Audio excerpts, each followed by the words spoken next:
This conference will now be recorded. Yeah, yesterday we were talking about just the introduction, fundamentals of cloud and all those things. So today we'll have to start actually looking at AWS terminologies and what we need, right? So the first thing that you need to know even before you start to do anything is what are regions and availability zones. Very, very important. So this is where unless you don't understand regions or availability zones, it becomes very difficult for us to go down below the course and understand so many concepts. Okay, so let's start here. So region is nothing but a geographical area. For example, Mumbai is a region, so it's just a geographical area. Nothing is there. Okay, so they just represent one geographical area. Each region will contain two or more availability zones. So we have to see what are availability zone and what are this, right? So just for a simplicity sake, right? Just for a simplicity sake, let's assume a region. Bangalore is a region. Okay, let's assume. Of course, Bangalore is not a region, but just for a sake of example, let's assume Bangalore as the region. So Bangalore is a geographical area, right? So that's a region. So in Bangalore, you uh, you can have two or more availability zones. So what are these availability zones? So availability zones are nothing but a discrete data centers. They are small discrete data centers which are separated, okay, which are separated physically, and they have their own power, they have their network, they have everything. But what happens? They are interconnected using our Amazon's network, backbone network. So that is what it happens. So what will happen? Let's take this Bangalore example. Assuming Bangalore is a region, what we will do? We have three small data centers, maybe one in Alsur, one in Shivajinagar, maybe one in Majestic, right? They're all far away from each other. Okay, so they are all far away from each other. We have three data centers, one at Alsur, one at Indranagar, or one at Majestic, right?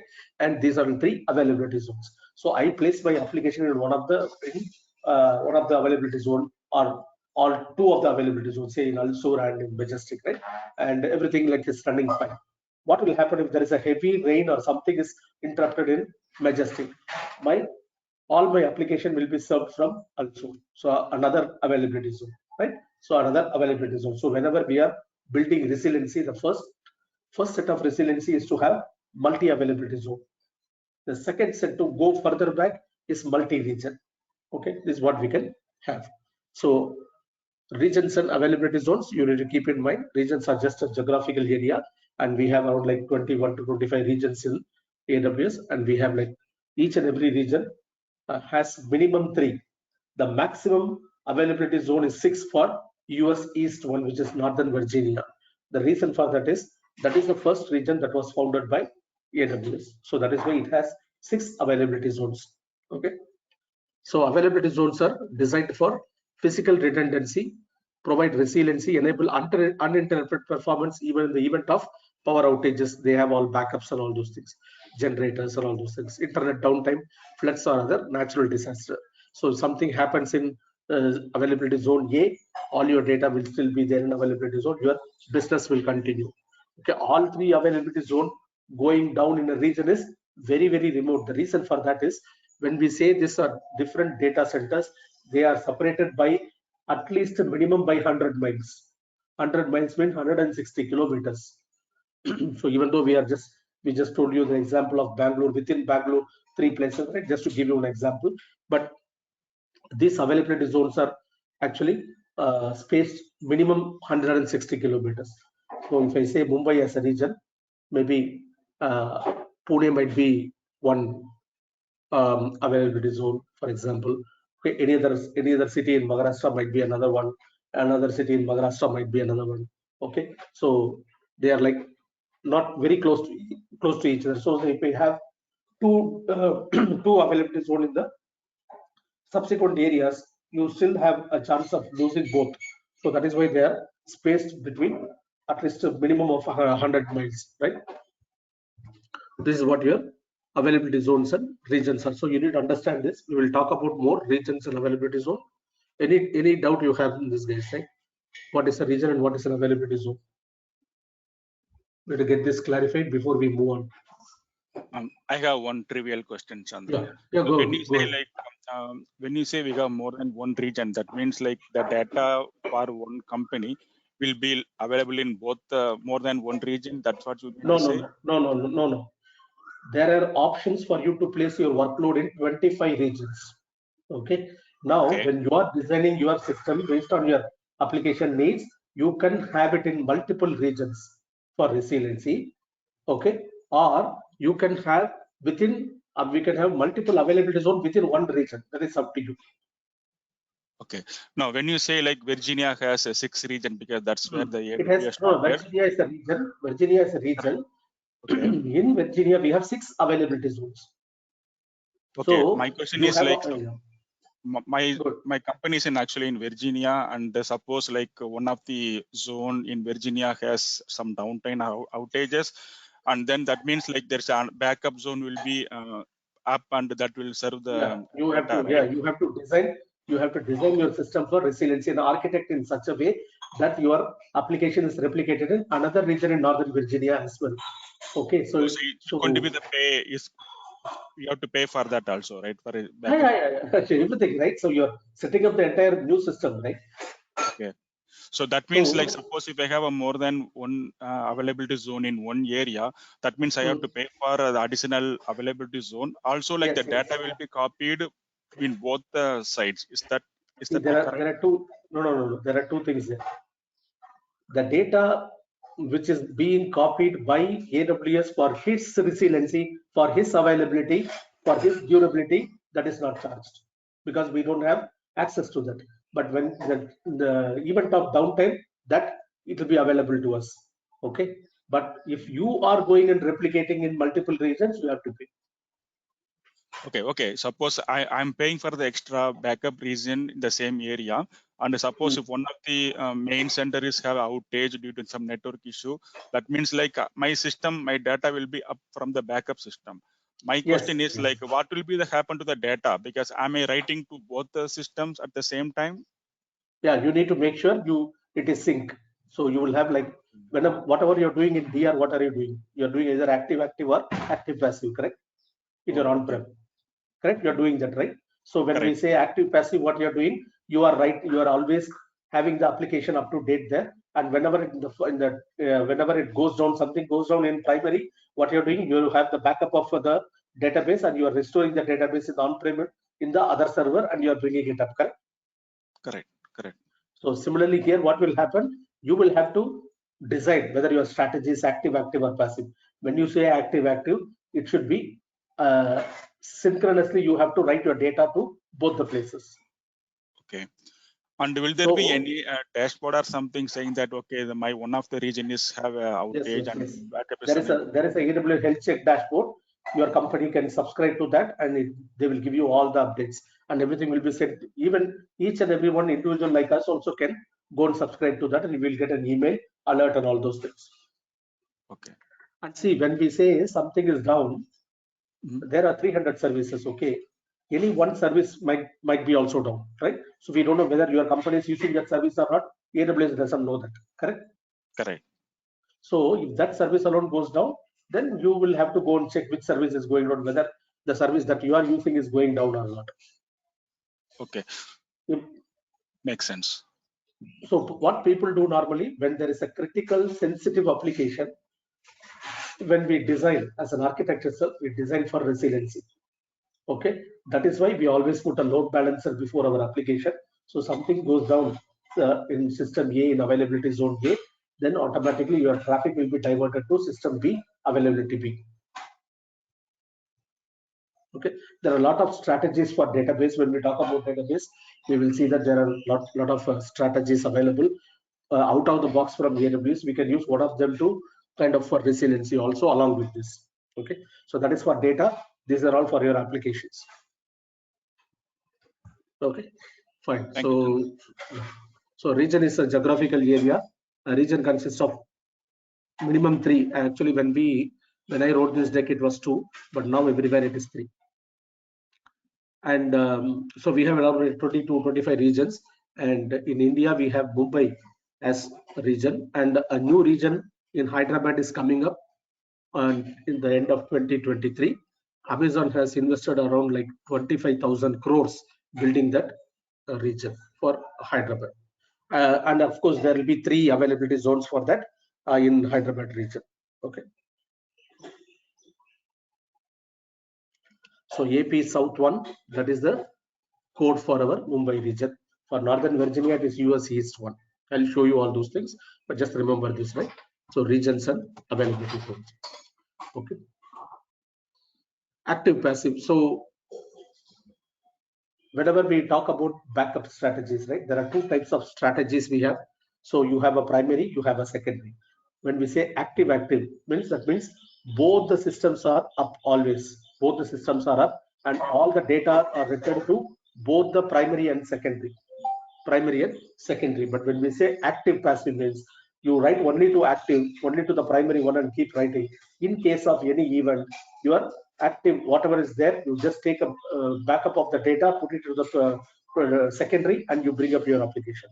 That is your active passive strategy. These are all just the strategy names. Okay, so when I created this deck, the cloud spans around 85 availability zones within 25 geographic region around the world. So this is now increased. We'll just go and see. That's why I given you a link here to go and check today what it is there, right? So we have 25 launched instances, each with multiple availability zones, 81 availability zones, which of course it's going to be more. There are 5 local zones and 14 wavelength zones. So these are for ultra low latency applications like 5G and all those things, right? They will be using this 14 wavelength zones and local zones. So these are all specifically available only for some regions, not for all the regions. Okay, like say US and other places it is there. And they have announced like 7 more regions will come, and they have announced like 12 local zones. Then we have multiple availability zones. Next largest cloud provider to say for example Azure, right? Azure or Google, it is 2 times more regions than Azure or Google. So it spans or covers around like 250 countries and territories, all the countries. So if, for example, India did not have any region, right? Say Singapore is a region, then for us, Singapore is the closest region, right? Like that we have, it covers the whole world. So we have something called direct connect locations. So direct connect locations are just like our, when you get a internet connection, earlier we used to get a T3 least dedicated lines, which means there will be a cable which will run from your home till your Airtel hub office, which is a dedicated only for you, right? That is where your direct connect is. From your company, you have a direct connection to your AWS using your cable and all those things. But this direct direct connect, to set up this direct connect, it will take 6 to 8 months because it varies from country to country, because you need to dig the earth and you need to put the cable and all those things. Why we need this? It will be very fast. You don't have to go over the internet. And there are 250 plus points of presence which are called edge locations. We will see what are these edge locations are and why we need this edge location. Okay, so if we go to this particular link here, we can go and see what is exactly today, as of today, right? So these are all variable, right? They will not ask you how many zones are there, how many availability zones are there, how many regions are there. Nobody will ask you either in interview or in exam. The reason is these are all variable, right? It keeps on changing. And also the pricing, right? Price also will keep on changing. So this is our global infrastructure, that what we saw yesterday, right? So this is what the currently it is. 26 launched regions, 84 availability zones, 17 local zones, 8 announced, this one 32 announced local zones. Then we have around like 410 points of presence. When I took this deck, it was 250. Now it become 410 points of presence. Okay, I think you would have heard of Magic Quadrant from Gartner Research Center. Every year they make a research for the leading cloud and they give you the ranking, who stays on the top, and this is where we are, right? I hope you guys are able to see. Yeah, here is where your Magic Quadrant. Why we are all rushing towards Amazon is this, because there are 4 quadrants here. This is called Magic Quadrant. The right hand side top is always the leaders. Then these are all challenges, and these are all just beginning, and they are not still, they are visionaries and they are niche players. That's all. So if you see this itself, you will know Where is Amazon? Amazon is here. Microsoft Azure is here. Google is here, and all these are catching up, like Alibaba Cloud, Oracle, Tencent Cloud, IBM. They're all catching up, right? So clearly, AWS is the leader in this space, and it has around like 75% of the market share. So that's why every company is moving towards AWS for their cloud. Okay, so that is on your magic quadrant. And if you see, this is the global map, shows regions, blue colors are regions, and this one are coming soon. I told you, right? Here in India, Hyderabad is coming soon in 2023. We already have a Mumbai, and it was launched in 2016. Availability zones 3. So if you go back here, this is Canada. This is the Northern Virginia. That's what I told you, right? So it was launched in 2006. That was the first, this one that they launched. There are 6 availability zones. Local zones are 9. Wavelength zones 8. So what they will do, any new services will be available in Northern Virginia immediately. Okay. Now these are all regions. Okay. Even though these many regions are there, there are some regions which we cannot access. Okay. We cannot access, like China, right? China region is not open to all. Unless you have a permission from Chinese government that you are doing business with China, this is not visible to you. You cannot create your workload in Beijing. Okay. And there are some clouds which are specifically for US federal government. Okay. US federal government, which is also not accessible to us. Only it is accessible to the government, federal government employees, or that over to see AWS Gov Cloud. These are all government cloud. Okay. See, Gov Cloud is government cloud. So these are all not visible to us. When we log into the system, we will not be able to see any of these things, or the China stuff, right? China is alone entirely different from other countries. So this is what you have. So earlier we had only one in Australia. Now they're bringing one in Melbourne, and New Zealand we didn't have. They're bringing. So this way it covers the entire world. Now somebody from Russia here, he wants to use AWS. He will either go to UK here, or Europe somewhere here, or whichever is closest to him, right? So that is what they will do. So this way it tries to cover as much as possible. Again, since the users are more in this area, they have added another one in Hyderabad. So similarly, if the users are more in South America, they may add 1 or 2 more, right? But all that will take so much time, investment, money, and all those things, right? So that's I don't know how they decide on that, but this is how it is actually laid out. Okay. And you remember yesterday we talked about all the benefits: security, availability, performance, the global footprint, scalability, and flexibility. So this is what we spoke about yesterday on the global infrastructure. Okay. So this is a map. So we talked about something called points of presence. They are called as edge locations. So edge locations is where your end user services are located. So they are located in most major cities around the world, which are specifically used by a service called CloudFront, which uses content delivery network to distribute your content to the end users to reduce latency. That means what will happen, like it's like a front end for your any service which you can access in your AWS cloud. There are so many edge locations than region. There are more than we saw, right, more than 280 or something, sorry, 510 edge locations, and Chennai has 2, Bangalore has 2, right? So many things are so many cities in India itself have a number of edge locations. So what are these edge locations, and why we need this edge location? Let's take one example. Assume that my application or my workload is there in US, okay, and I'm trying to access that. As I told you, all these AWS will be accessed only over internet. So what will happen if I want to access one of my picture, say apple.jpg, which I have stored in US East one in AWS?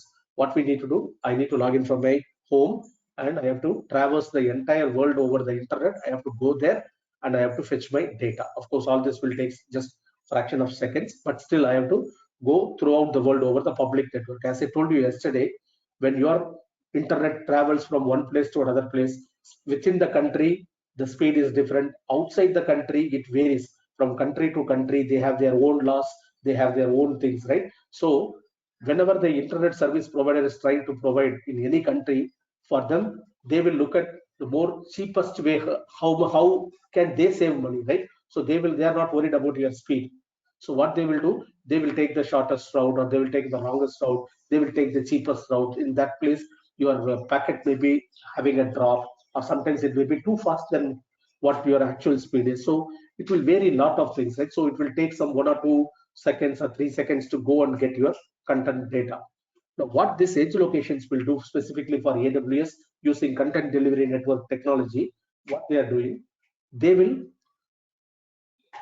cache the data to the nearest edge locations to your place. So what happens if I'm trying to access the same data now using this CDN technology? What they will do, they will push the data, they will push the data to the Chennai edge location somewhere. Okay, so that is a cache, it will cache the data there. Now when I try to access the same data, now it will not go to the US directly, it will just go to the Chennai edge location and check whether it is there or not. If it is there, it will fetch immediately within milliseconds. If it is not there, it will check in the, that is a, it's called edge location, edge cache. Then we have regional edge cache. Then it will go and check there. Even if it is not there, it will go to the source, get the data. While bringing the data, it will put a copy in the cache. Okay, I'll give you one small analogy. You should be able to understand this. So you guys know, like we all have post offices, right? Of course, we don't go to post offices nowadays, but we have post offices, right? So how this post offices operate? Say, for example, your friend is sending some book from US to your place in Bangalore. So how, or Chennai, right? I'll take Chennai because I'm familiar where my post offices are. So somebody is sending me a book from US to Chennai. So how I get that book, right? How will I receive that book? I don't go to the some place in Delhi and get that book, right? I stay at my home and I get the book. So what happens is, this is how it happens. So my book is here, or my friend is sending the book from here. So what will happen? It will first, as per our this one, it will first come to India head post office. Indian head post office is in New Delhi, right? It comes here. After that, based upon the pin code and all those things, it comes to our district head post office, like in Chennai, right? It comes to Chennai. After it comes to Chennai, all the things that comes to Tamil Nadu will come to Chennai. From Chennai, everything will get distributed to different district head post offices based upon pin code. After that, it will come to the closest post office which is near your house, which may be a street away or 2 streets away, right? It will come to your house, and then what you will do, your postman will come and deliver, right? That is where your this one is. So what will happen, these are all the users here. So when I try to access something from here, I go to my nearest post office or my edge location where my cache is. If my data is not here, I will go to regional edge cache. Regional edge cache is a bigger one which can hold much cache. Okay, these are all only cached. Okay, they are not the actual documents. Okay, they're all cached documents or cached files. Even if it is not here, then it will go to the source and you will get the document back. When it is getting back, it will also put a copy in this cache. So next time, if some other user accesses the same thing, it will go to the edge location and get it quickly. So that way, you don't have to travel over the entire world to get this document. You just need to go only from here to your nearest edge location. So your latency is kind of reduced. So this is what your edge locations are. So the only difference between post office analogy and this one is the data will come to you. You go and get the data from regional cache, whereas in post office, the postman comes to your house and delivers the packet to you.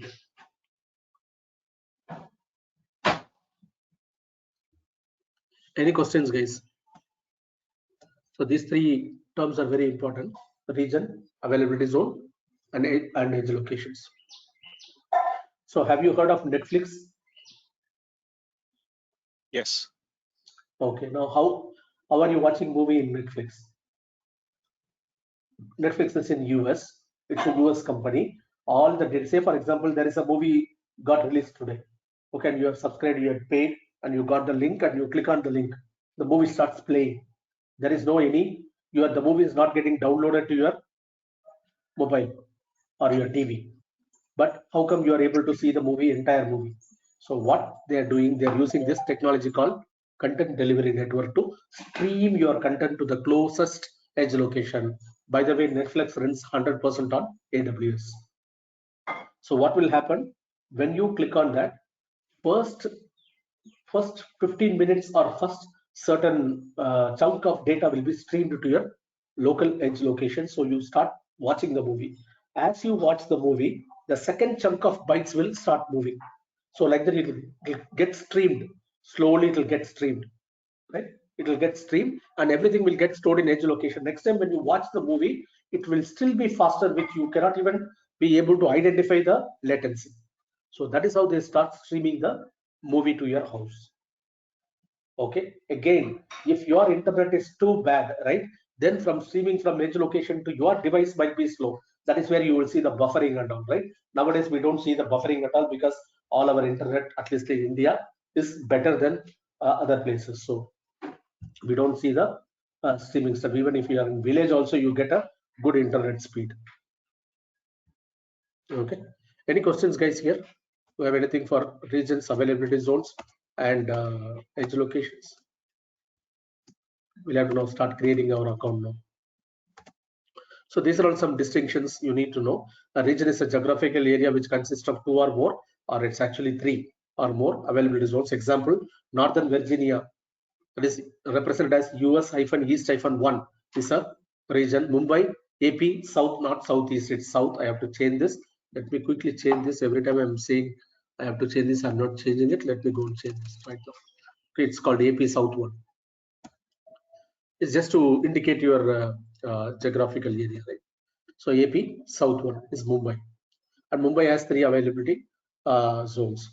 An availability zone is 1 or more discrete data centers, each with its own power and own networking, own connectivity, housed in separate facility, and they are separated by around like 100 miles. So for example, US East 1 has, Northern Virginia has 6 availability zones, and it starts with US East 1A, 1B up to 1F. And for Mumbai, it is South 1A, 1B, 1C. This is how they represent. Edge locations are endpoints for AWS, which are used to cache content. Typically, this consists of CloudFront, Amazon's Content Delivery Network Service, CDN. CDN is a general technology. Content Delivery Network is a general technology. And Amazon's CloudFront is a service which uses CDN to push your content to your edge location. We have a separate topic to cover on CloudFront, and we will do a hands-on in CloudFront as well and see how it is being pushed to our cache. Okay, there may be some little bit of disadvantage also. You will not get a real-time update, right? Suddenly, if you are updating something instead of apple.jpg, if you are updating that as an orange, it will take some time for you to push it to the edge location.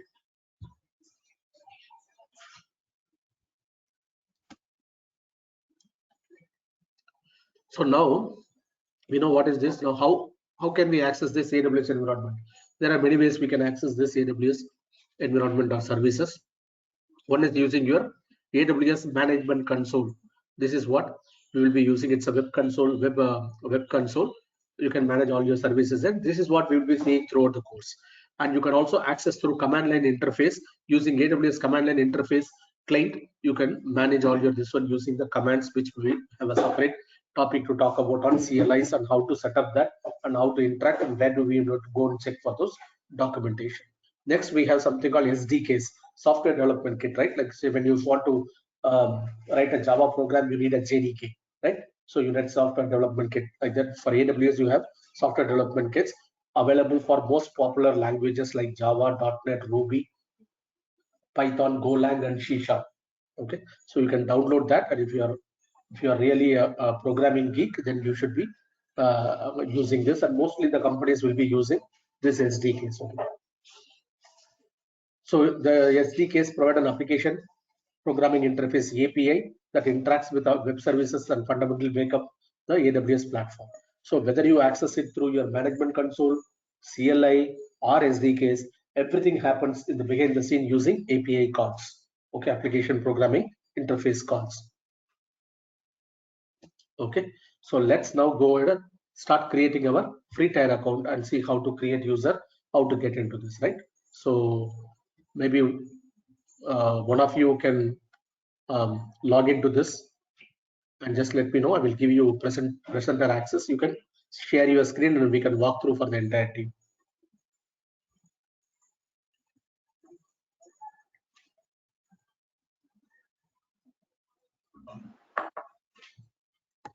I'll paste this link in the chat.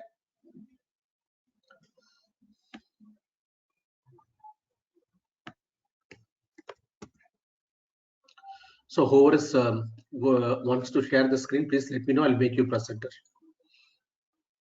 So as I told you, we need to have the credit card or debit card with you, so we can create this free tier account and continue.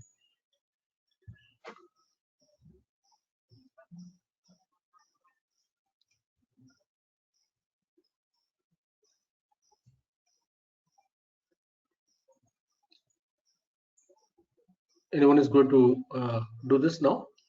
I can show you because I already have the account, so I cannot recreate with the same email ID. Chandra, I'm already having AWS account. You're already having an AWS account. Good, good, good. No issues. Okay. Anyway, let me just show you this. We cannot complete the full registration, but I can just show you how to do that, right?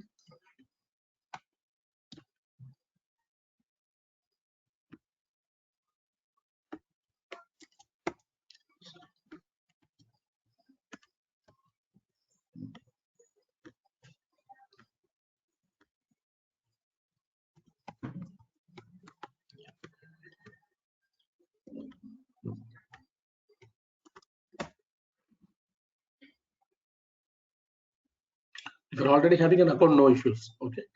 But we will see how to log into those accounts, how to create users and start doing it. So you have to do a create AWS account. It's very easy. It's all self-explanatory. You need not worry about. Yeah.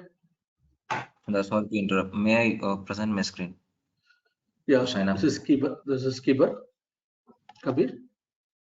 Sorry, am I audible? No. Yeah, you're audible. Yeah, you So were is this, asked to present the screen, yeah, right, to log in. Yeah. I just made you Kabir as a presenter. You can now share your screen. Yeah, we are able to see your screen. Yeah, we are able to see your screen. Just hold on. I'll give you instructions. You can do that. When it comes to credit card entry alone, you can unshare and you can enter that. Okay. Okay, fine. On the top, there is a create AWS account, right? There's a button. Please click on that. Oh yeah, create a free account. Yeah, everything is fine. So they give you multiple places to click. So somehow they want you to click. So please enter any email address, okay, that you will be using. This is called a root email address. Okay. So this will be your username, initial username that we will be using to log in. And you may need to verify that email address. Okay. So, and here give an alias name for you, right? Just give an alias name, your name, or say AWS hyphen Kabir, whatever that you can remember, right? So this is just an alias name. So when you log in, you don't have to put your account number. No underscores, no underscore, only hyphen. Yeah. Remember this AWS, make it everything small, right? So it will be easy for you. Even the AWS also make it small. Just an alias name, that's all. Okay, for your account. Yeah, click on verify email address. Yeah.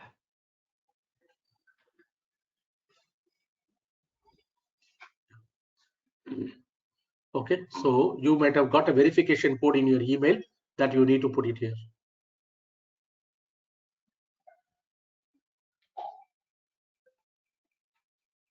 So since we are recording this, whoever wants to create later also can go back and check on this video, how to create. Yeah, got it, verification. Yeah, put that code.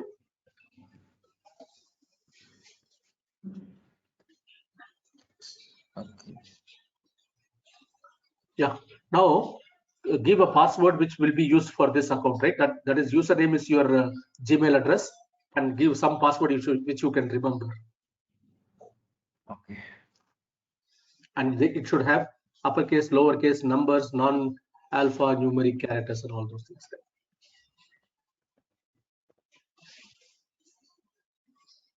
Uppercase is missing, I believe. No, the uppercase is missing. Yeah. See there, down.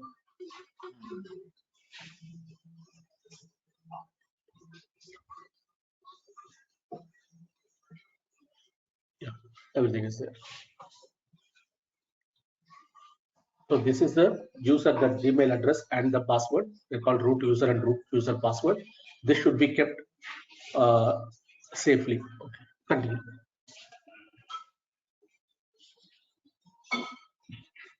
On the top, say never, never. Don't save it. Okay, always don't save any passwords in your browser. Okay, it will be in cache and someone else can do that. So the first one on the top, how do you plan to use AWS? Put it as personal for your own projects. Yeah. Now put your full name.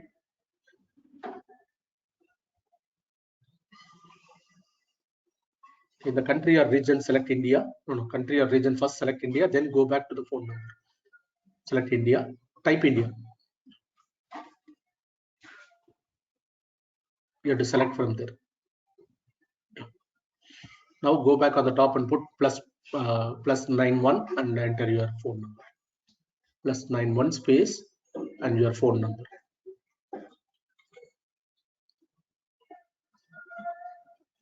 And now just scroll down and enter your address. This address will be used in the invoice. Okay. Your postal address, right?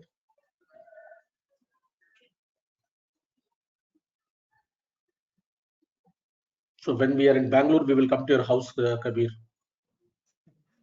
We know your Yeah, address sure. now. We know your address Sure, now. but I'm not in. Yeah, sure, but I'm not in Bangalore, Chandra. As of now, So I'm just in home.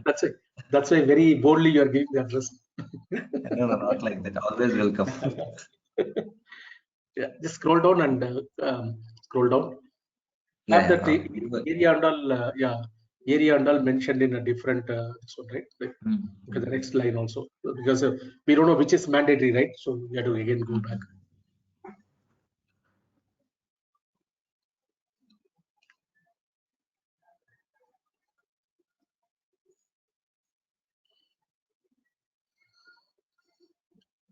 City, state. Oh, you're in Krishnagiri, okay.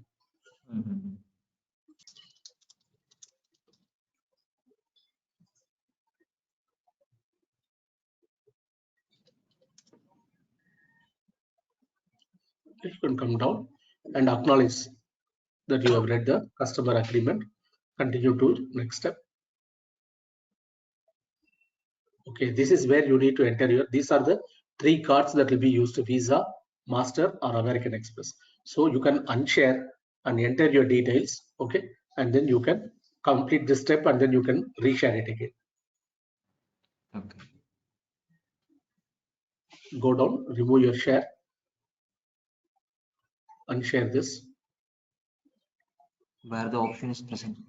No, you already shared, right? There is a screen. There is one small round with a screen, right? You clicked on that only, right, to share. Let me do one thing. Just a hold on. Done it. Yeah, it is unshared. Now you go ahead and enter your details, okay, and complete that registration with the bank and all those things. And when it comes to the next step, you can share. You can let me know. I will give you the presenter access again. You are still presenter, but you can share your screen once that is done.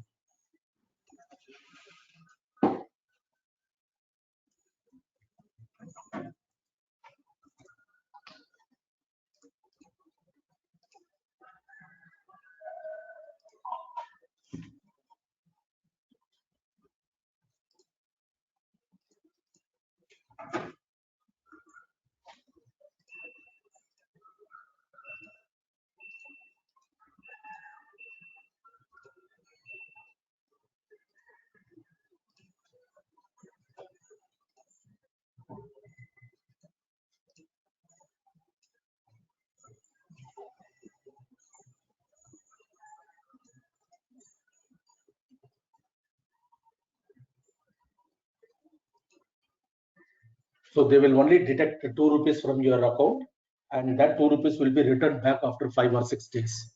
This is just to verify that we are humans and not any machine or any script that is trying to create account.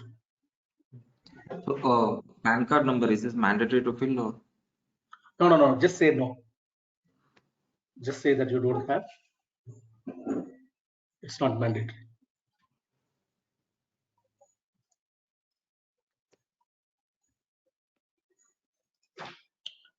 So if you are in the US or something, they will deduct $2.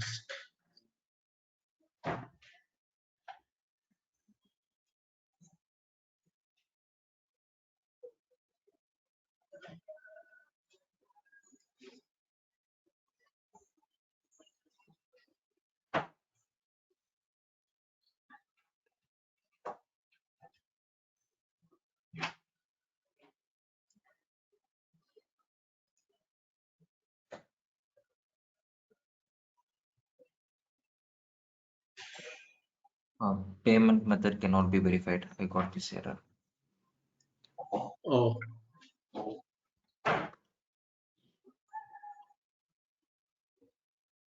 Okay, I think So after that page, yeah, maybe some problem might be contacting your bank at this point of time, so we don't know. Maybe you can try it later sometime, and then you can finish that off. So let me share my screen.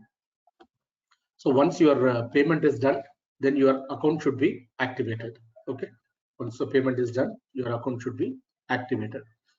Please make sure that your card is it's only Visa, MasterCard, or American Express, not any other card. Okay, it will not work. So if you are actually doing that first time, what will happen? You will have to log in as your root account.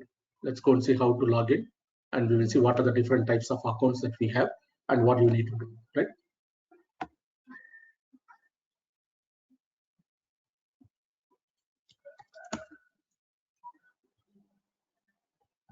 So first time after you create the account, the Gmail address or the email address and the password that you have successfully created, and the initial account is always called a root account. It's always called a root account, and this root account has the highest privilege. Highest privilege in the sense it can do anything, right? It can do anything. So what we need to do, we should not be sharing this to anybody, or we should not be using this often. Just only for billing purpose we have to use. Only for billing we need to use. We should not be using this for anything else. So how will then I do my hands on? How will I do everything? Then we will create something called IAM user. IAM is nothing but identity and access management. Okay, we will create an IAM user with an administrator access, and we will use that access.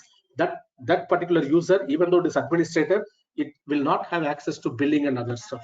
Only this root account will have access to billing and stuff, right? So whoever has created the account already with if you're already logging in with email address and password, then that is a root account. So that you should not use quite often. Okay.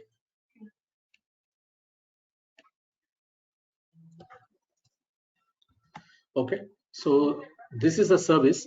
So this service we will see in deep, but this is the first service we need to talk about, because this is where we create users and we will be logging into users. So this service is called IAM, short form. So it's actually identity and access management service.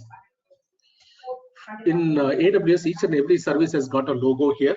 So for this is the security. So it is shows a key logo, right? So why we have this logo for each and every services? When you draw your architecture diagram, you cannot put this full word there. You don't have space. So they just represent by this logo. So when this logo is there, we know that some IAM permission is needed in that area. So your IAM is nothing but your identity access management, allows you to manage users and their levels of access to the AWS console. Again, please keep in mind, by default, AWS doesn't have any permission, even though you created the root account. Except the root account, other accounts will not have any permission unless you explicitly give the permission, right? So that is why this IAM is very, very important. This is a service which will give all the permission to the users. So some of the features that it provides is a centralized control for your AWS account, shared access to your AWS account, and you can give granular level permissions. You can say, okay, Rajesh can do this, okay, cannot do this in the particular service. You can go up to that level. Suppose if Rajesh wants to create a virtual machine, we can say he can create only virtual machine of this type with this specification. Beyond this, he cannot create. So you can go and give the permission up to that granular level. Okay. So before going to this one, right, there are two types of services in AWS that you need to understand. One is called global, another is regional. There are two services, one is regional and one is global. So what are these global services? What are these regional services? A global service is a service which can be accessed across all the services of AWS and also sometimes over internet. Like for example, there is a service called S3, IAM, Route 53. Don't worry, we will be learning all these things. DynamoDB. These services are all called global services, which means if I create one user in IAM, okay, you can use that user across the regions. So it is not going to ask you to create each and the same user in different regions. So they're all global services, and all other most of the services are regional services, which means if you create one machine, one virtual machine in US East 1, that machine is available only in US East 1. It is not available in Mumbai because they're all a regional service that will not go beyond the region. Okay, that scope is only within the region. So you need to think about this global and regional service. So IAM is a global service. So which means only one time if I create a user, that is more than sufficient to access all regions, all services.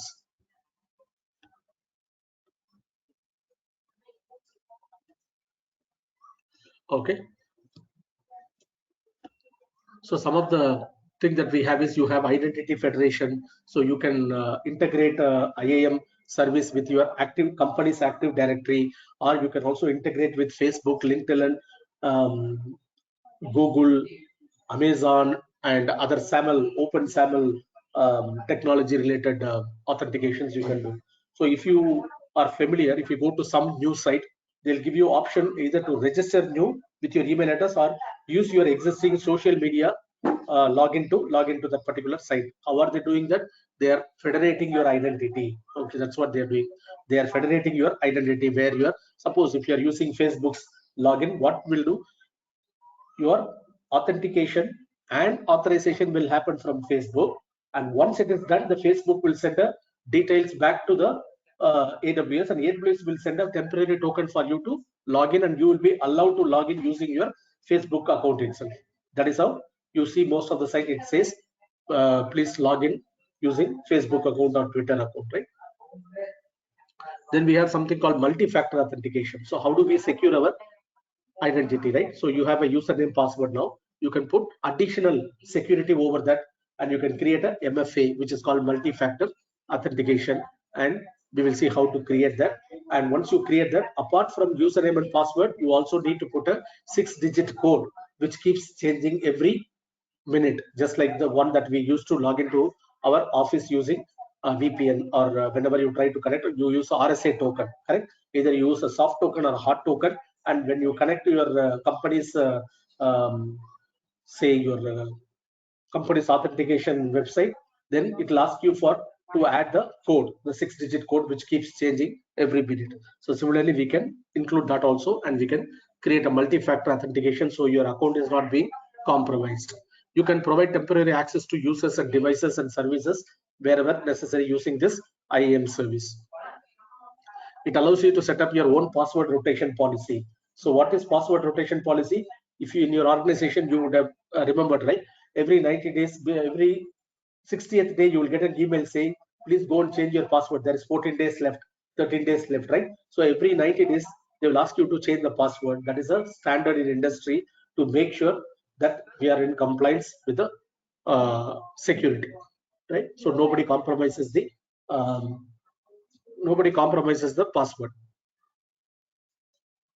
So you can set up your own password policy, like how many days you want to rotate your policy, your password. What are the passwords needs to be, like we saw now, right? Well, you need one uppercase, you need one lowercase, you need one alphanumeric. You can mention all these things, and you can say last 3 passwords you should not use. It's so many things that we can you set up the same thing, just what we are seeing regularly, right? It integrates with many AWS services. So all the services will be integrated with IAM, because this is a service which will basically give you the permissions and stuff.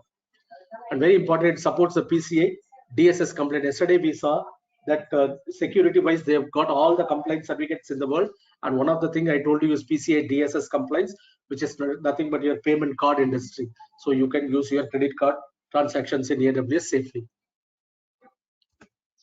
So some of the key terminology that we need to keep in mind for IAM is users, groups, policies, and rules. Okay, so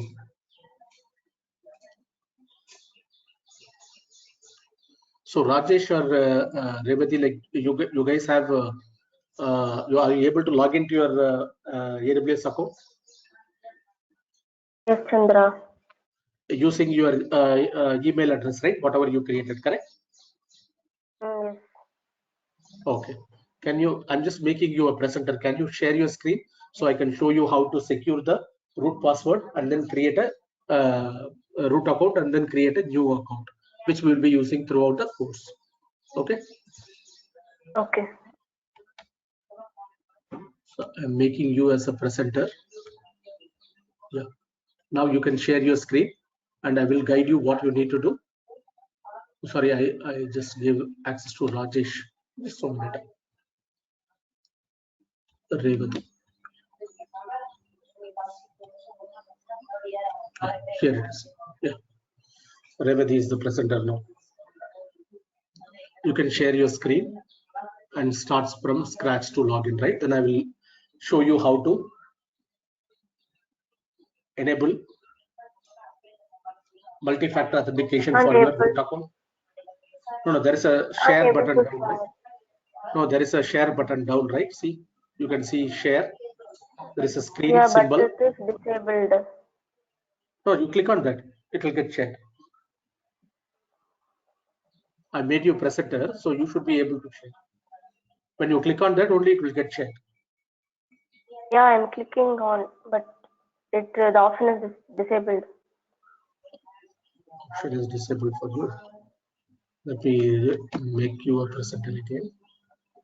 Yeah, you are already a presenter, so. No, it's showing that to share your screen, ask the organizer to make your presenter. The option is disabled. Just a minute.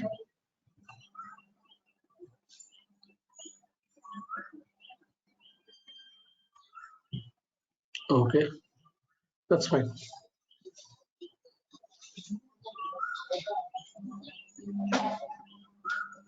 I think Revati left, Chandra. Yeah, she left, I believe. Okay. You can give me as presenter. I will try because I have just created now the account. Oh, okay, then that's good. That's good.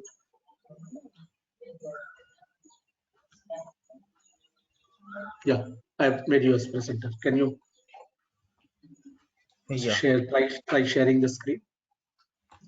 Yes.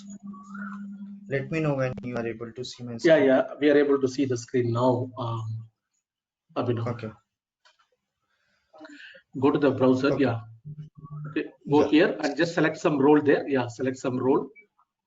Put something, IT administrator, whatever it is, right? Just put that something. It's just for their some data collection. I'm interested in DevOps. Okay, just put some DevOps and just submit, go ahead and submit.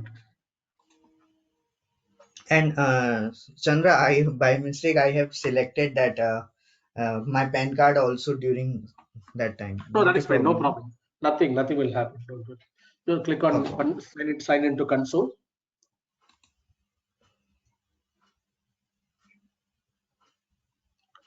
And log in with your root account, that whatever email address you created just now, right? Yeah. I don't know, Revati has to join or she's already joined back. Revati, are you there already? Yeah, I'm there. Yeah. Sorry, somehow you got booted out. Okay. Anyway, Abhinav is sharing. Yeah, no problem. So this is the root account. Initial account that you created is a root account. Okay. Just okay. On the top, should I click next? Yeah, click next. This since you're logging for first time, say done. Okay. And then go on the top. There is a search box right on the top, black color on this the top. One? Yeah. Click there. IAM. Type IAM. Yeah. Click on the first one. Yeah. Click on the first one.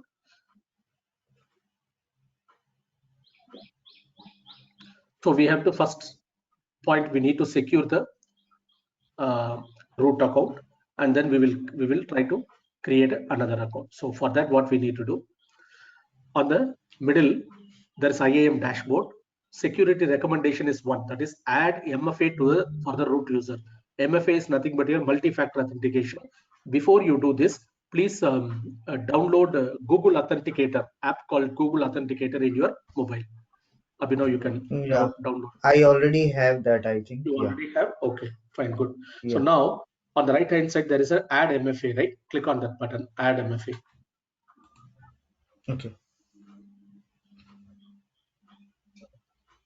Okay, activate MFA. There is a button called activate MFA. Now it's a virtual device, so click continue because we have it in mobile.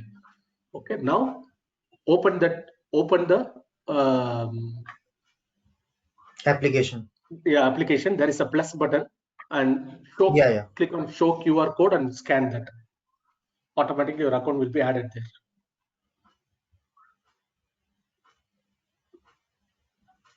Yeah, it gets added. Yeah, added. Just scroll down. After it got added, it may give you 6-digit code. Okay. Yeah, enter that 6-digit code and wait for 1 minute to get the next code and enter the next 6-digit number. Okay. Once it is 1 minute is over, you will get a different code. Just to validate that it is that system, they're asking for 2 times. This will be only once. Okay.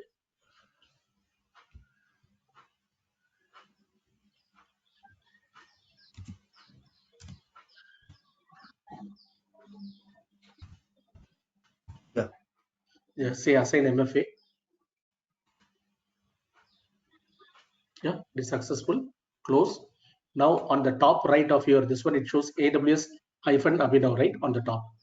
Click on that and do a sign out. Sign out. Now again log in with the same thing. Now let's see what happens, right? We have activated this MFA, multi-factor authentication. So apart from your password, it will ask you to enter this also. Enter your put your password first.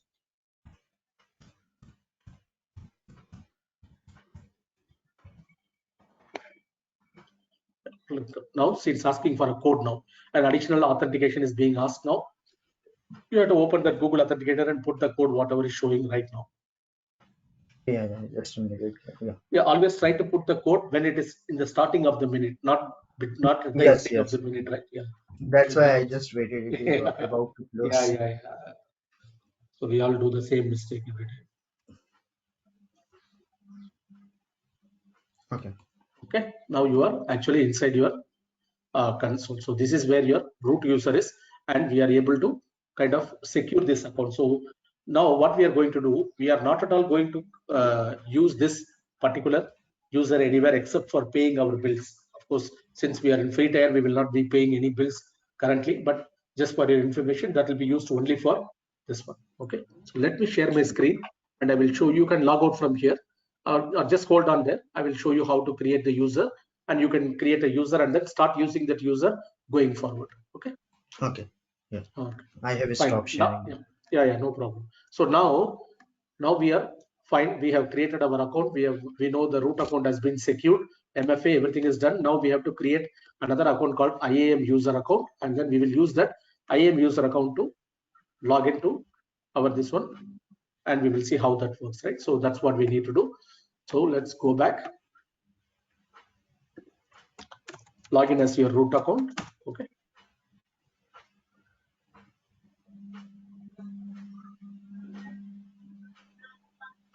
Log in as your root account. Go to IAM.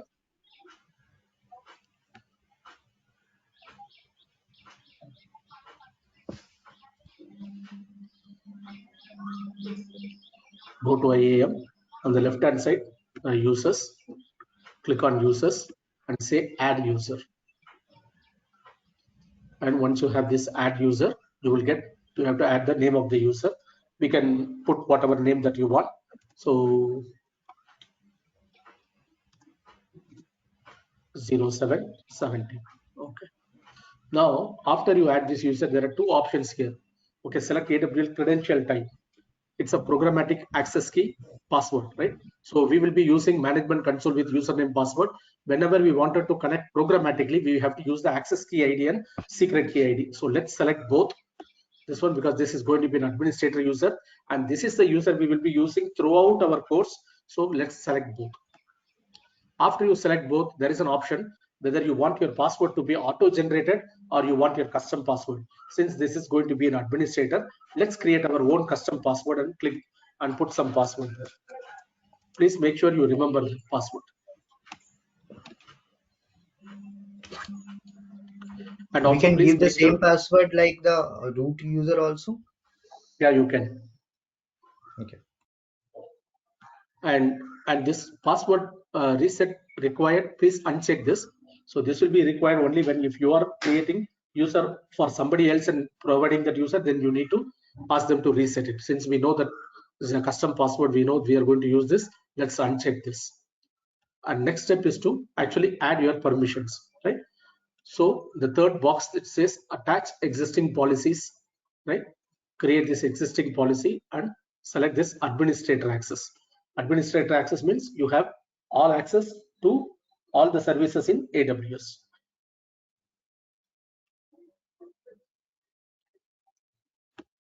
Click add tags. These are optional. So these are optional as per AWS, but in our organization, they will enforce you to have tags. These tags are used to organize your resources accordingly, so that like your finance department will know which project has created what resource, right? For that, for the billing purpose. Next, hit on review and you will see all these things, right? Whatever that you're going to create, and say create user. When you create the user, see, there will be one warning here, and they will give you this access key ID and secret key. This secret access key will be shown only once here. Once you forget to note this, you will never get this back. So they are giving you an option for you to download this in CSV file. Download it. It will be in your download folder with your username, access key ID, and secret key ID. Everything will be there. So when we are using our programmatic way, then we will do that. Okay, so now your user is done. Close this.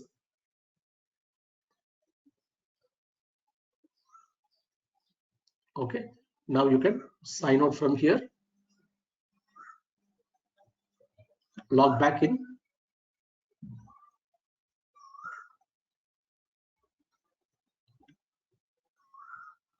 Here, you first time you need to select the IAM user, that whatever that you had given, right? So you need to give that, and you need to give your alias name, and then you need to give your username that we just created, 0717, and the password that you gave.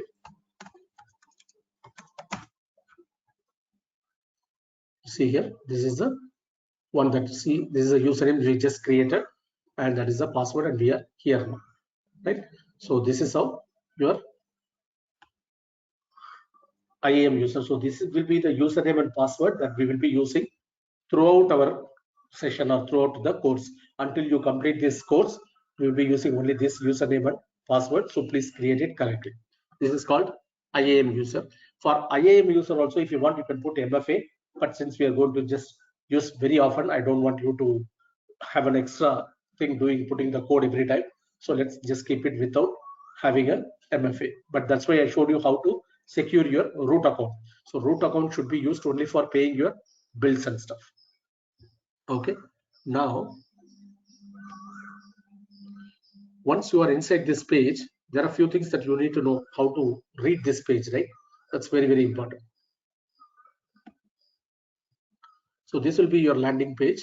Okay, whenever you land, this will be your landing page. Let's see what are there. There are two ribbons on the top, black ribbon, and bottom black ribbon. These two are static. This will not change dynamically. The center piece, this particular piece will change based upon the service, based upon the things that you do. This is dynamic. So let's talk about what are the options we have in these ribbons, static ribbons, and then we will see about the centerpiece, right? So on the top ribbon from left to right, when you click on this AWS, it will take you to the console home, which is your landing page, the first time that you landed here, right? So that is the one. Then if you click on that, these are all the services that are categorized under analytics. We have some service. From compute, we have some service. There are around 320 services that are available in AWS. Okay, we will not be learning everything. We will be learning only the core services, around 20 services, which are very important for the normal thing. Once these are all basic services. If you don't know this service, you cannot even learn any new service. Okay, so this is one way to go and get your service if you know the category. And if you know the name of the service, you can click on that name of the service here and it will list here. Okay, as soon as you view something, it will be in the recently visited services, it will come here.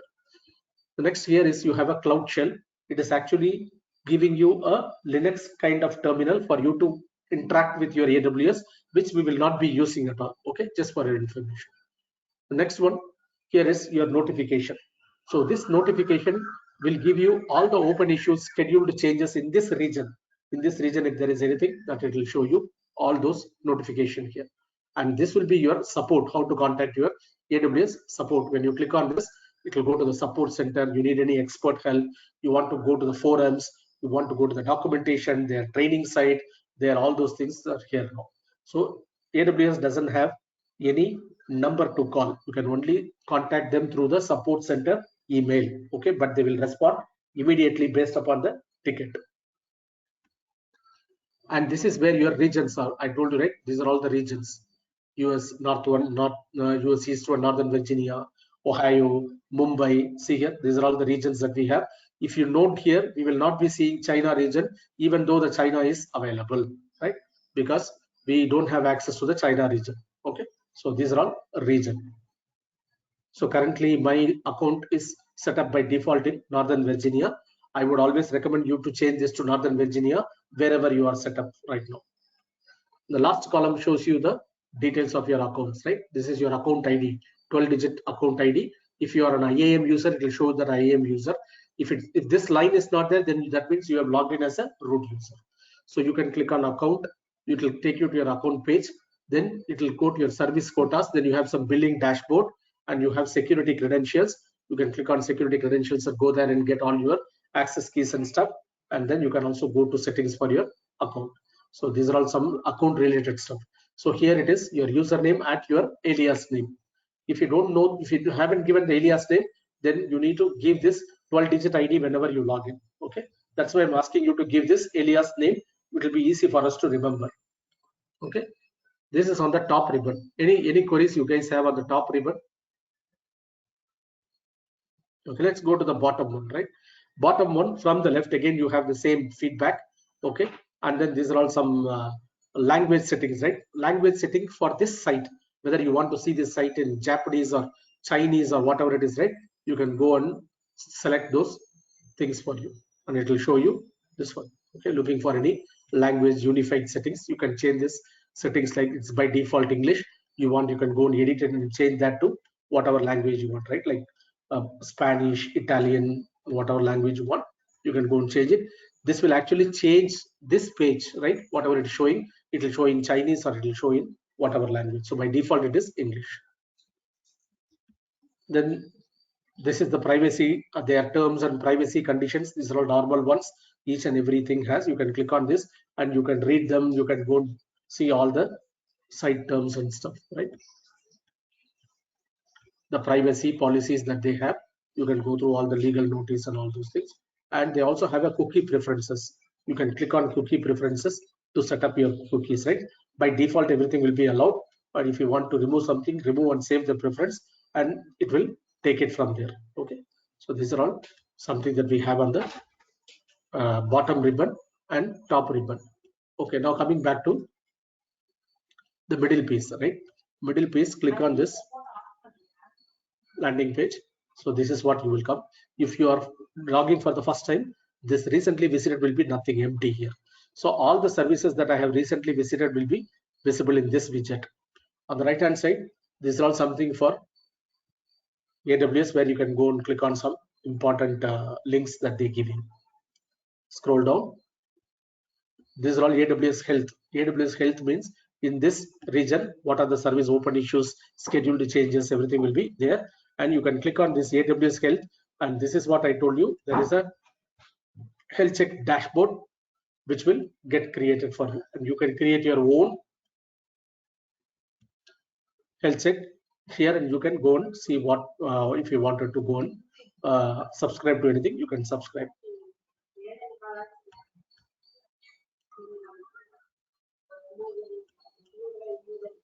So this health check here is for the like any open issues, just like this one, any events in this happening in this region, right? Currently any maintenance is going on, anything, you can see this. Then cost and usage, right? How much cost your account has incurred and all those things that you can see here. For you, it will be 0 or something. Okay. Then these are some of the examples. They're having some videos or something, how to launch a virtual machine and all those things. You can go and see there. And there is some recommendations that they will give you. Again, these widgets are customizable, okay? And you have something to explore on your AWS, and you also have some latest announcement from AWS as well. And you can add additional widgets if you want, right? You can add additional widgets like this and say go ahead and say add, and what you want to add your favorites here, and go and put whatever that you want, right? So you can go and see all the, you can customize this page as you need, but I would recommend you to keep it simple as a default, because we are not going to even scroll down, but you need to know what is there, right? So that is one thing. Now, since we have logged in, we have logged into the region US East one, so it is showing Northern Virginia. So I told you some services are global. So go back to IAM and click on IAM, see what happens here. Watch this particular space, what happens. After you get into IAM, it becomes global. So I told you we have a global service. So this service is global. So you will not be able to, all these regions will be disabled if the service is global.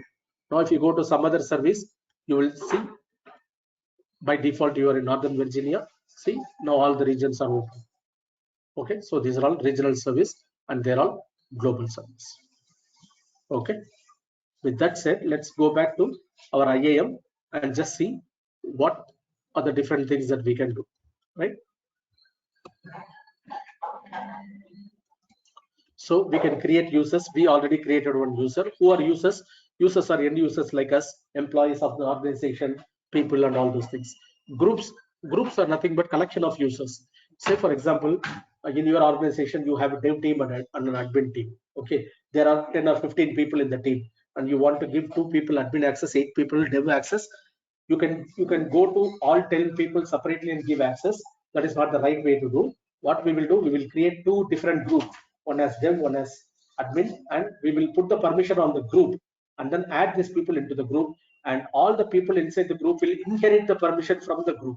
Okay, that is what will happen. So suppose suddenly one development team guy resigns, it's very easy to remove him, and you guy add him, you will get the permission. You don't have to add the permissions for that user individually, just like that we added for our IAM user. We added administrator access.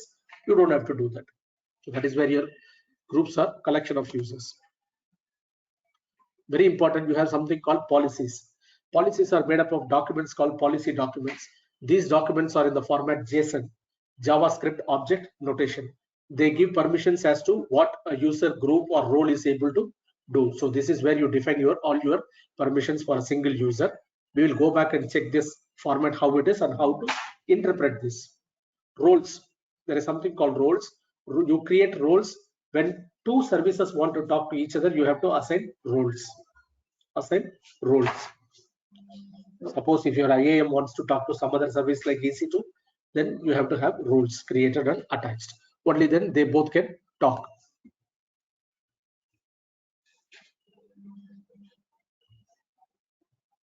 So let's go back here and check certain things what we have done so far, right?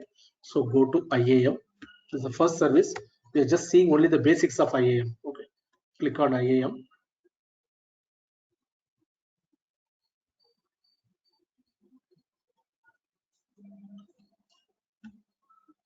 Go to the user. You're logged in as Chandra DC something, right? Just go and get inside this user. Okay, so this is the permission that we have attached for this user. Click on this and go to this JSON file. This is what the permission, the policy document that is being attached internally. Okay. So when you go back, take this and see how we can interpret, right? How we can interpret this. So this is a JSON document. So it will start with a bracket here and it will close with a bracket. Anything within that is the main content of your JSON file. Okay. JSON files are key value pairs separated by commas. Okay. Separated by commas. So when we say administrator, what it is trying to do? It's saying allow action, all action for all the resources. That is why it is administrator. So how do we actually interpret any policy, right? You have to remember your father, dad, right? You remember your dad. Let's see what this stands for. Each letter here stands for something, right? So whenever you see any policy, what will take the precedence is explicit deny. Explicit deny. This D stands for explicit deny. Effect has two values, either allow or deny. If something is here as deny, that will take effect. Okay, that is called explicit deny. Deny is there explicitly written there, right? Next one is allow. Next preference is allow.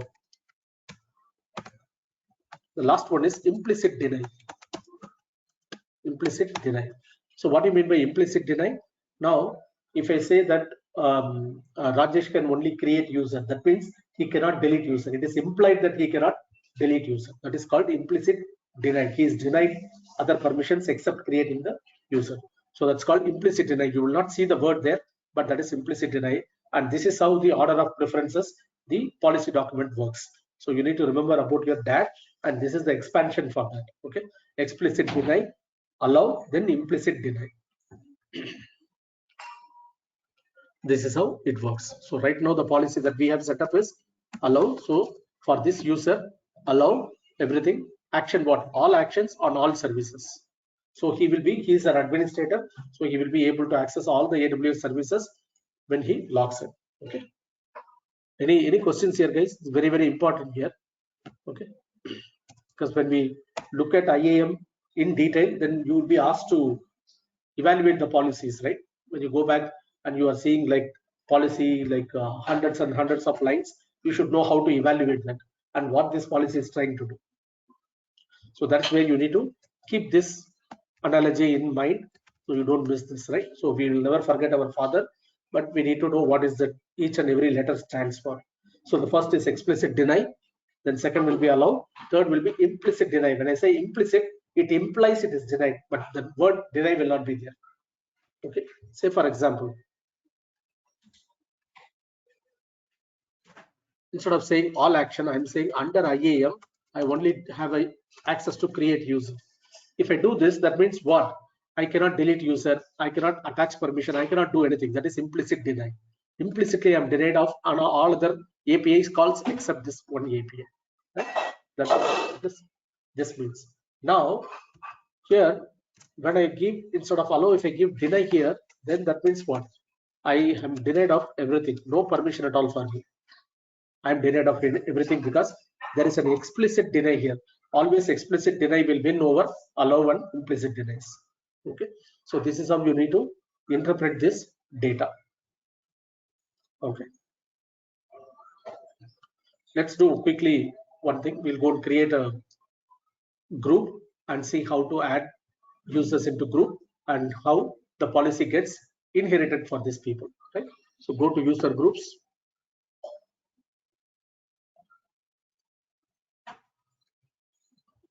Let's create a group called dev.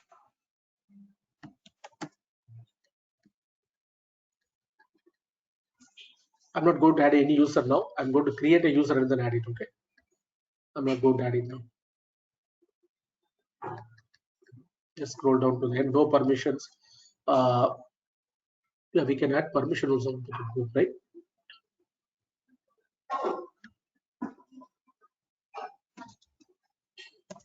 So IAM, I have only this is a development, so I just have IAM read only permission. Scroll down, you'll have IAM read only access, right? Let's select this and see create a group. So what will happen? This group dev If you go inside, he has a permission attached as IAM read only. And when you open this, you can see the JSON document. What does it say? See here now. Now it's entirely different now. There is no star. It is only allowing certain set of things for you to do, right? See, there are only the certain set of things, like from IAM, you can only call these APIs. You cannot call any other APIs. So that means it will allow only this. All other APIs are explicitly denied for this particular permission. Okay, just for your information. Okay, now what I'm doing, I'm going to create another group which says admin.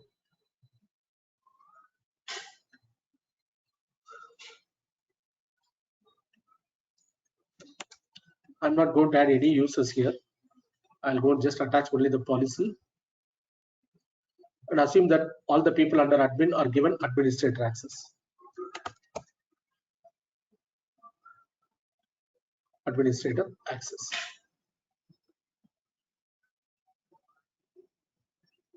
Group is created.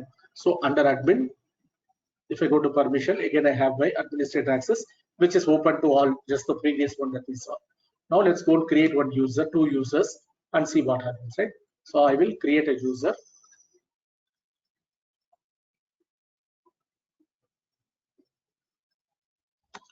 I want to add a user name 11, add another user 12, okay, and I will generate the password. I'll make it custom password. I'm not going to reset. Next permission. I'm not going to add any permissions. I'm not going to add them into any groups now. Okay. Do a next. These are all optional. Just review. No permission. So they'll give you a warning. You haven't given any permission for this user. That means he will not have access to anything. That's fine. No problem. Create this user. So all the two users U11 and U12 are created. Okay. Once that is done, what I want to do, I want to add one guy into dev, one guy into admin. Let's go and see what. Go back to your user group. Go to dev. Okay. Search for the user U11.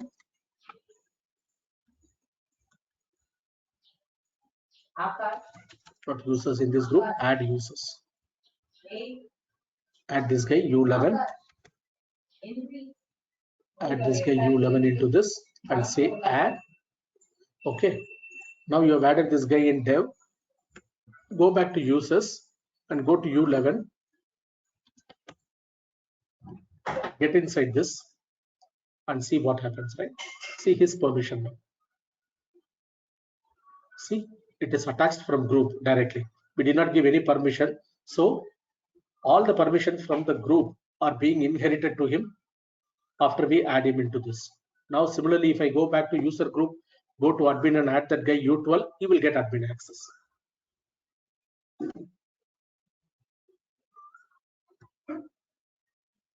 Add this user, say U12, add this guy, and he will get. Before I do this, let's go and show you U12 doesn't have anything, right? We have to prove that before we attach this. Okay, now I don't have any permission. Okay, I don't have any permission set up or nothing. So I'm trying to log in as this user. Let's see what happens in U12.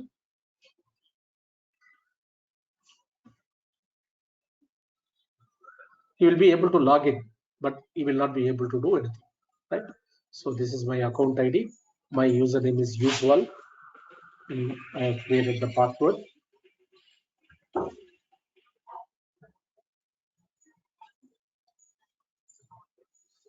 See here, now I logged in as U12. So U12 doesn't have any permission. Okay, U12 by default doesn't have any permission. Let's go to IAM. No permissions are attached to him. Okay, now go to users and try to add a user. Let's try to add a user U13. Let's put something, right?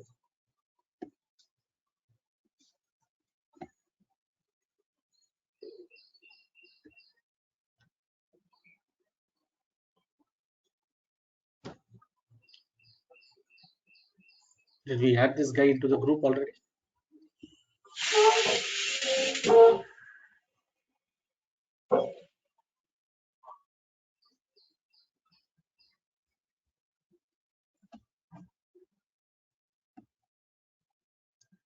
Yeah, U12 is already added. That is why we are not getting this. Okay, sign out of this guy. And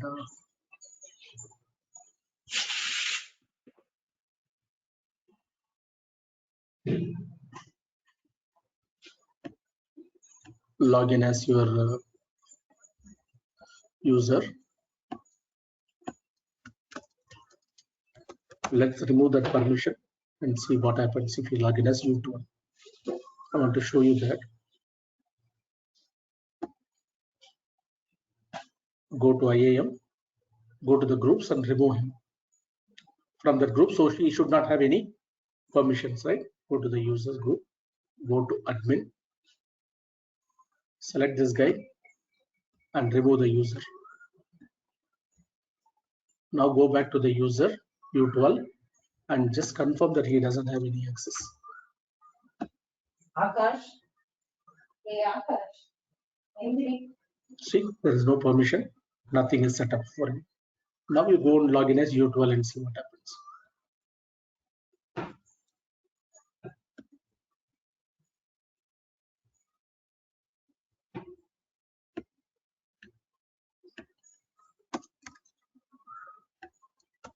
U13 I did auto generate password, so I forgot to copy the password. That's why I'm logging in as U12 now. Now this guy doesn't have any permission, is not added to any group, so there is no group permission inherited for him. See here, what is it you're getting? You don't have any permission to do anything because none of the permissions are set. You are not inside any group, so that means he doesn't have permission. If you are adding it in group, then he should inherit all the permission, right? That's what we need to go and do that. So this way, like you can segregate people and you can start adding them into different groups and give a permission to the group directly. So what if, for example, I have in dev, I have a user called U11 and U12, and in admin, I have U13 and U14. Okay, assume this, I have this one, right? And here on this group, I have IAM read-only access, okay, read-only permission. And here I have full admin access. Full admin access I have, okay? What will happen? These two guys will only be able to read only. They cannot create users. They cannot do anything. All the permissions that is set in dev will be inherited to U11, U12. Assume that your manager is asking, okay, apart from this, I want this U12 to do additional thing. He wants additional admin privilege alone, just only for U12. Even though he will be in dev, we have to give temporarily additional permission to this guy. How do we do that? That also can be done here. So let's get back and see how to do that.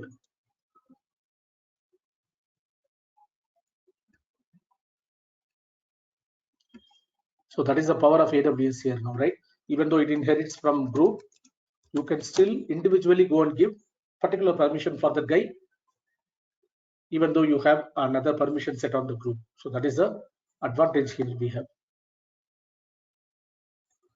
So assume that one of the user in that dev group is a key guy. He needs some admin access immediately for something to do, right? So what we will do, go back to the user, go to U11. U11 is the one where he has the group permission, just read only, right? Something. Okay, there is a read only. Now your manager is asking, fine, since this group has read only access and all the people under this group will have read only, this U11 for some urgent requirement, we need to give another policy. What to do? Add an inline policy. This will affect only the guy, only for the user that you're giving. It will not affect anybody, any other users in the same group. So that is the reason here. So you can write your own JSON and you can say what you want to give and just go ahead and give it here.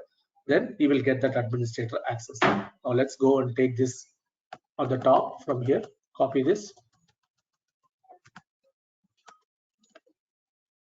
and just go and paste it here. There should be a comma here, and there should be a comma here, and it should be allow. Now let's see what happens. Right? I'm giving an inline permission to this guy, apart from the one that he has from the group also. Review this policy. There is one warning. It is a warning. That's fine because it is saying you are giving full permission. That is fine. We have to create a policy. Just give a name of that policy. Name for that policy. Say U11 policy.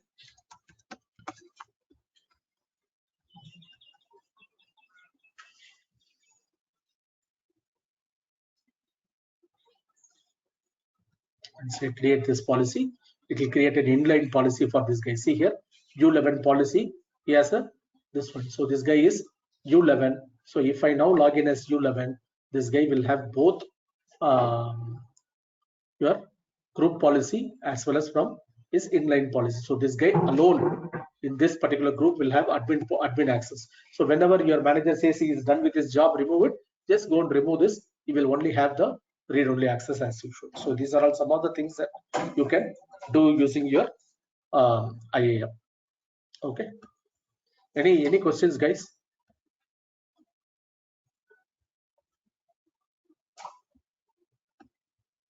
So I want you guys to try.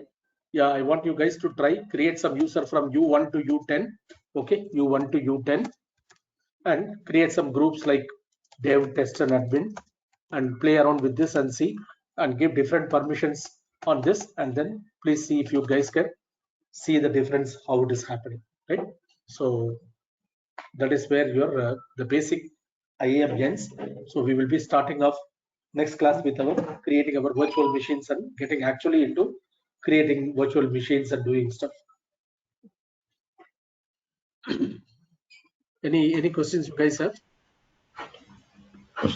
So Chandra, like I have created that IAM account, but I am not able to, after logout, I am not able to log in with those ones. Why?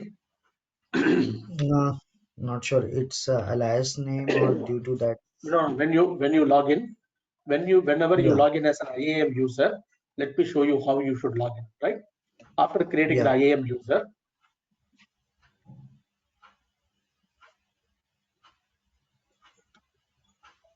you have to select IAM user here.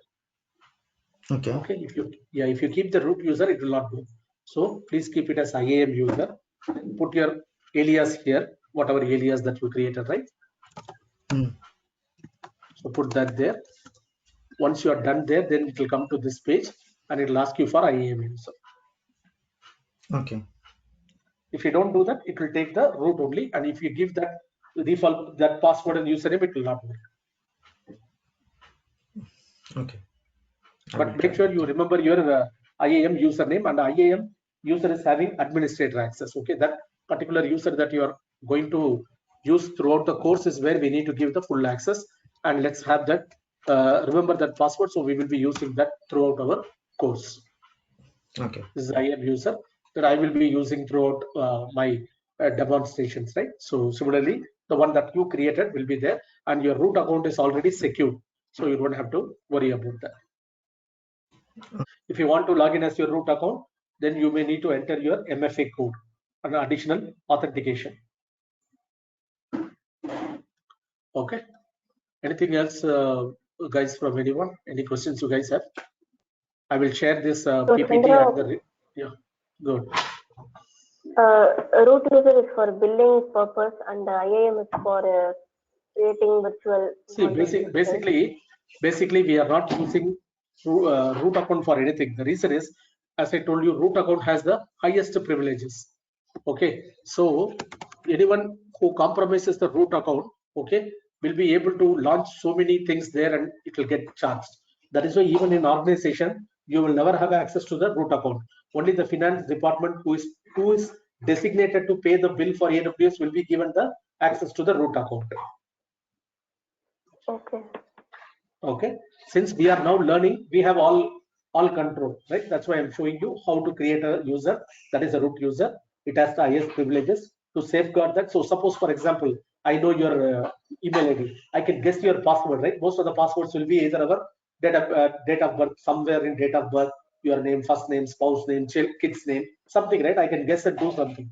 But if you have an additional MFA code installed, that will be only accessible to you, unless you don't let him know the code, right? So that is where it is, and you have to use only for billing purpose, and we have to use this IAM user for all other stuff. Even in your organization also, you will have only access to the IAM, this one, you will not have access to the, what to say, to your root account. Yeah, okay. Thank you. Okay. Anyone, anything else?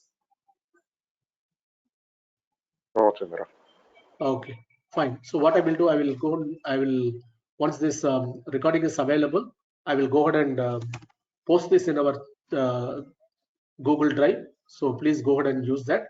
And then we will, next class, we will start using our this one. But please make sure that you guys are setting up this account and ready, because we have to create our virtual machines and stuff where you have to have this account, otherwise you cannot work it out. Okay. Okay. All right. Anything else? I hope you all have access to the Google Drive. If not, let me know. I will give you the access. Okay. All right. Yeah. Thanks. Thanks everyone, and have a great week. And we will meet next week. Okay. Thank you. Bye. Thank you. Bye.